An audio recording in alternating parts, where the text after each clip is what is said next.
All three of these have a Bugs 3 Mini or X2 Mini flight control board. That's the original one with the original 6 amp 4-in-1 ESC.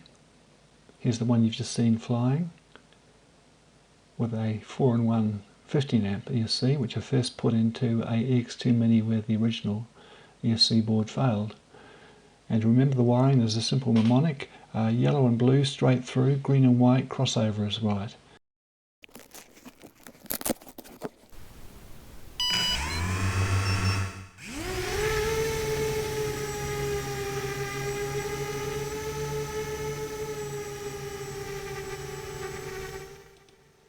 For this test flight I'm using a TX03 FPV all-in-one unit. The antenna is coming out very close. The 5.8 gigahertz FPV antenna comes out pretty close to the 2.4 gigahertz control antenna. They're both linear, coming off the motherboard and the FCB. So what happened was I pushed the antennas a bit further apart and inadvertently tipped the FPV camera onto a slight angle, as you see in the video. And that had the unfortunate effect when I was flying that I kept thinking the thing wasn't quite flying level, when in fact it was just the camera ran it true.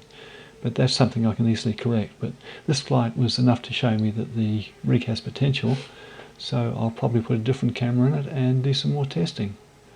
So I'll leave you with it.